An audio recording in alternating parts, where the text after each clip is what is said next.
होगी रोज खटर पटर, बातें भी चटर पटर, घर घर की खबर खबर, हंसी ठिठोली की है अंगड़ाई। रेडियो राजू भाई, रेडियो राजू भाई, रेडियो राजू भाई, राज मिस्त्री का अपना रेडियो। मनुष्य को कभी भी अवसरों की कमी का रोना नहीं रोना चाहिए। हर पल आपके लिए अवसर लेकर आता है। आपकी क्षमता और प्रतिभा पर निर्भर करता है कि आप इस पल को कैसे जीते हैं। नमस्कार मेरे प्यारे राज मिस्त्री भाइयों, मैं हूँ राजू भाई और लेकर आ चुका हूँ आपके लिए आपका पसंदीदा प्रोग्राम रेडियो राजू भाई, राज मिस्त्री का अपना radio, powered by UltraTech cement, देश का नंबर 1 सीमेंट। दोस्तों, मैंने सोचा क्यों ना कि थोड़ा अलग तरीके से आज की शुरुआत की जाए, इसलिए मैंने खुद को इंट्रोड्यूस करने से पहले ही आज आपको आज का विचार पढ़ के सुनाया। लेकिन अब मैं दोबारा आज के विचार को पढ़ूंगा और उसे थोड़ा संक्षेप में भी बताऊंगा। आज का विचार कहता है कि मनुष्य को कभी भी अवसरों की कमी का रोना नहीं रोना चाहिए। हर पल आपके लिए अवसर लेकर आता है। आपकी क्षमता और प्रतिभा पर निर्भर करता है कि आप इस पल को कैसे जीते हैं। दोस्तों, अक्सर ऐसा होता है कि आप कोई काम करना चाहें, आप करने गए लेकिन वो हो नहीं पाया और वो काम किसी और को मिल गया। आपको क्या लगता है कि अरे मुझे क्यों नहीं मिला, आपको दुख करते हैं ना। तो इस तरीके से आपको महसूस होता है कि आपके हाथ से वो अवसर निकल गया और वो दोबारा लौटकर नहीं आएगा। लेकिन ये गलत है दोस्तों। अगर हम अपने दिमाग को पॉजिटिव रखें, सकारात्मक रखें और अपनी नजरों को सही तरीके से दौड़ाएं, तो हमें हर थोड़ी जगह पे एक दरवाजा खुला मिलेगा। कहने का मतलब है किसी के खुले दरवाजे में आपको घुसने की बात नहीं कह रहा मैं। ये एक उदाहरण के तौर पे आपको समझा रहा हूँ कि अवसरों की कमी नहीं होती है। कमी होती है तो हमें अपने आप के विश्वास पर। हम जब अपने आप पर विश्वास करना कम कर देते हैं तो हमारे हाथ से अवसर निकल जाते हैं। लेकिन अगर हम अपने अंदर विश्वास रखें और अच्छी तरीके से इधर उधर नजरें दौड़ाएं, अपने मन को एकांत करके सोचें, तो हमें बहुत सारे अवसर मिलेंगे। दोस्तों, अब आगे बढ़ते हैं, रुख करते हैं दिल की बात की ओर।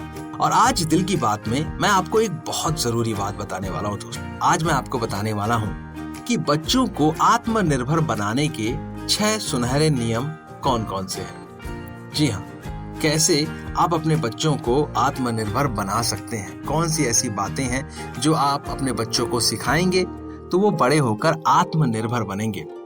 हर माता पिता चाहते हैं कि उनका बच्चा आत्मविश्वासी हो, लेकिन आत्मविश्वास कोई जन्मजात नहीं होता, इसे सीखना पड़ता है। फिर बच्चों में आत्मविश्वास पैदा करने के लिए हम क्या कर सकते हैं? आज मैं आपको बताऊंगा 6 ऐसी जरूरी बातें जिन्हें अपनाकर आप अपने बच्चों को खुद पर भरोसा करना सिखा सकते हैं। इन बातों को अपनाकर आप उन्हें भविष्य की एक मजबूत और सफल नींव दे सकते हैं। नंबर 1, गलतियों से सीखना।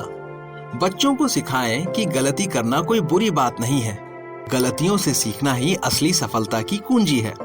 उन्हें हर बार गिरने पर उठने दें और चुनौतियों का सामना करने के लिए प्रोत्साहित करें। नंबर 2, अपनी पसंद का सम्मान करें। बच्चों को सिखाएं कि उनकी पसंद का सम्मान करना जरूरी है। हर बार आप दूसरों की राय में ना बहें और उन्हें अपनी पसंद चुनने की आजादी दें। इससे उनमें आत्मविश्वास पैदा होगा। नंबर 3, कोशिश करने की आदत।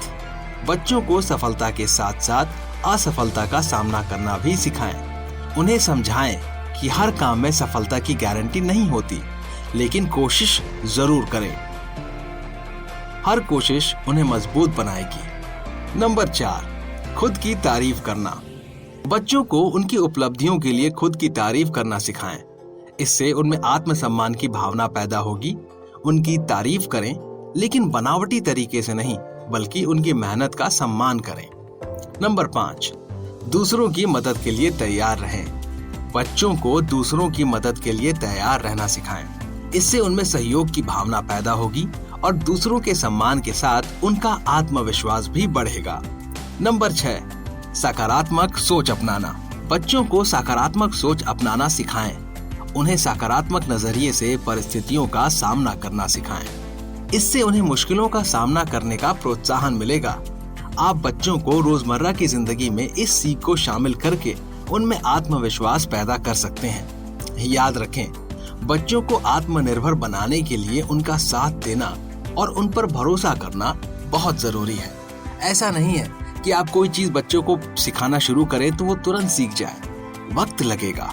आपको धैर्य रखना है। बच्चों के साथ डील करना किसी पौधे को बड़ा करने जैसा होता है। आप उस पौधे को पानी देते हैं, सूर्य की किरणों के अंदर रखते हैं, हवा लगने देते हैं और प्रॉपर रोशनी में उसको पालते पोसते हैं, उसको ठीक करते हैं, उसकी देखभाल करते हैं और सब्र रखते हैं। तब जाकर वो एक समय ऐसा आता है जब फूल और फल दोनों देता है और साथ ही देता है छांव और साथ ही देता है ऑक्सीजन।